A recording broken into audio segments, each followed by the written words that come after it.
క్లస్టర్లు అంటే ఏంటి? ఎన్ని మండలాలకి ఎన్ని క్లస్టర్లు ఉంటాయి? ఒక క్లస్టర్‌లో ఎంతమంది వాలంటీర్లు ఉంటారు? మీ వాలంటీర్లు మీరు గూడా ఒకళ్ళతో ఒకళ్ళు కలిసి వర్క్ చేస్తారా? అసలు ఎట్లా నడుస్తుంది సిస్టము? ఆ! నా పేరు ఆనంద్ కుమార్. నేను భీమవరం నుంచి వచ్చాను మేడం. యాక్చువల్లీ వాలంటీర్ అంటే ఇప్పుడు మాది భీమవరం మండలం మేడం. నాది 17వ వార్డు. యాక్చువల్లీ భీమవరం మండలంలో 39 వార్డులు మేడం. హ్మ్. అర్బన్ వచ్చేసరికి. ఈ 39 వార్డులకి వార్డుకి వచ్చి దగ్గర దగ్గర 4,000 మంది జనాభా ఉన్నారనుకో మేడం. దాంట్లో 50 హౌసెస్ కింద ఒక వాలంటీర్‌కి డివైడ్ చేస్తారు మేడం. అప్పుడు మా 17వ వార్డులో 4,000 మంది ఉంటే మా 17వ వార్డుకి సంబంధించి 12 మంది వాలంటీర్లు వర్క్ చేస్తాం మేడం. ఓకే. ఆ 4,000 మందికి.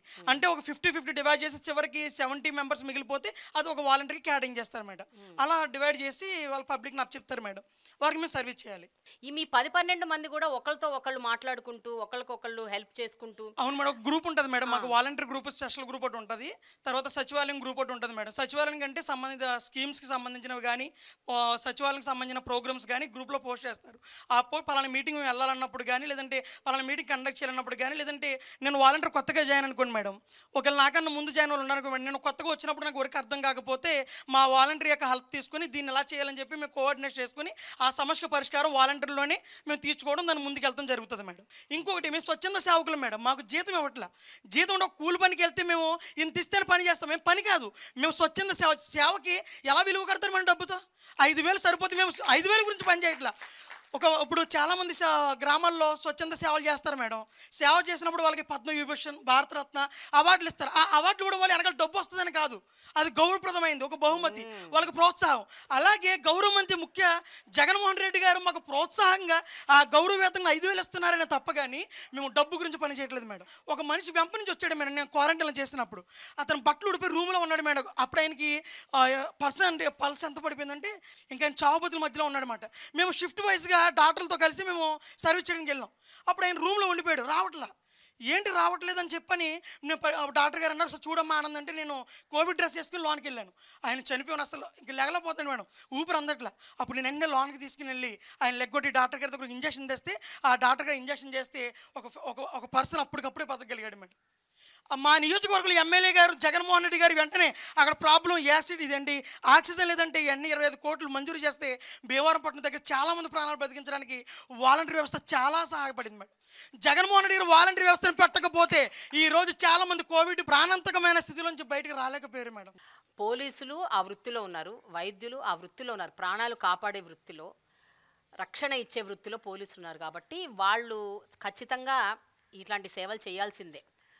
వాళ్ళకి ఆ భయము, బెరుకు అవి ఉండవు. కానీ మీరు స్వచ్ఛందంగా బయటకొచ్చి మీరు ప్రజలకు సేవ చేస్తూ కోవిడ్ టైంలో భయపడకుండా, వాటి నుంచి పారిపోకుండా, ఇంట్లో ఉండకుండా బయటికి వచ్చి ప్రజలకు సేవ చేయటం అనేది చూసారండి, చాలా గ్రేట్. అసలు అది చాలా గొప్ప విషయం. ఇప్పుడు డేటా కలెక్షన్ టైంలో మీకు చాలా ప్రాబ్లమ్స్ ఫేస్ చేశారు కదా ఇనీషియల్గా. ఇప్పుడు కాకపోవచ్చు, బట్ ఇనీషియల్ టైమ్స్లో. సో ఈ డేటా మీరు కలెక్ట్ ఎట్లా చేసుకుంటారండి? అంటే ఏమేమి ఇన్ఫర్మేషన్ మీరు తీసుకుంటారు? ఎందుకంటే దీని మీద చాలా చాలా ఆరోపణలు వచ్చాయి. అంటే మీరు personal details, in depth personal డీటెయిల్స్లోకి వెళ్ళిపోయి ఇవన్నీ కూడా మీరు తీసుకుంటున్నారు. మీ మీద విపరీతమైన ఆరోపణలు వచ్చాయి. దాని గురించి చెప్పండి. పశ్చిమ గోదావరి జిల్లా పాలకొల్లు నియోజకవర్గం యలమంచిలి మండలం.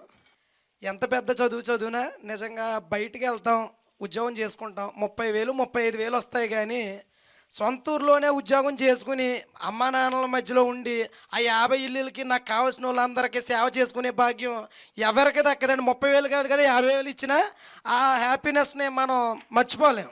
అందుకే సొంత ఊర్లోనే నా ఉద్యోగం నా సొంత ఊర్లోనే నా కుటుంబ సభ్యుల మధ్యలో చేసుకునే అదృష్టాన్ని జగన్మోహన్ రెడ్డి గారు కల్పించారు. చేయూత పథకం అనేది ఉంటుంది మేడం. ఒక పథకం జగన్మోహన్ రెడ్డి గారు ప్రవేశపెట్టిన పథకంలోనే చేయూతకు సంబంధించి వాళ్ళ ఆధార్ కార్డు, ఎవరైతే బెనిఫిషరీ అయితే వాళ్ళ ఆధార్ కార్డు, వాళ్ళ బ్యాంక్ బుక్కు, వాళ్ళ రైస్ కార్డు, ఆధార్ కార్డు ఫ్యామిలీలో ఎవరైతే వాళ్ళు తీసుకుంటాం. ఇలాగా పథకానికి సంబంధించిన డేటా తీసుకుని అది అట్టుకెళ్ళి మేము వెల్ఫేర్ అసిస్టెంట్కి ఇస్తే వెల్ఫేర్ అసిస్టెంట్ గారు ఆన్లైన్ చేసి పైకి పంపిస్తేనే అది శాంక్షన్ అయ్యి పేరు వస్తుంది. మేము ఈ కేవైసీ ఎంచుకుంటాం. ఈ కేవైసీ ఎంచుకున్న తర్వాతే మనీ అనేది వాళ్ళ అకౌంట్లోకి ట్రాన్సాక్షన్ జరుగుతుంది తప్ప మేము తీసుకున్న డేటా వేరే వాళ్ళకి పంపడం అనేది. సో మీరు కలెక్ట్ చేసిన డేటా కేవలం పథకాల వరకే, దాన్ని మీరు వేరే ఇంకా దేనికి యూజ్ చేయట్లేదు మేడం. కాకపోతే ప్రతిపక్షాలు ఈ వాలంటీర్ వ్యవస్థ ఏపీలో క్లిక్ అయింది. ఏమైనా సరే వీళ్ళని తప్పు పట్టాలి, తప్పుదారిలోకి లాక్కి రావాలన్న ఉద్దేశంతో చంద్రబాబు నాయుడు అయినా పవన్ కళ్యాణ్ అయినా సరే అప్పుడు ఏయో మాటలు మాట్లాడారు. మూటలో మోసుకునే ఉద్యోగం అన్నాడు చంద్రబాబు.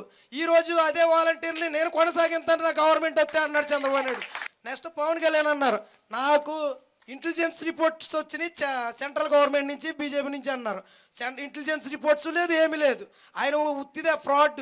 నిజంగా మేము ఇంటింటికి సంక్షేమ పథకాలు పట్టుకెళ్తుంటే ఒక ఎంపీటీసీకి కానీ, ఒక సర్పంచ్కి కానీ, ఒక ఎమ్మెల్యేకి కానీ వీళ్ళు ఎవరికి దక్కని గౌరవం ఇవాళ ఇక వాలంటీర్కి దక్కుతుందంటే మా గర్వకారణం.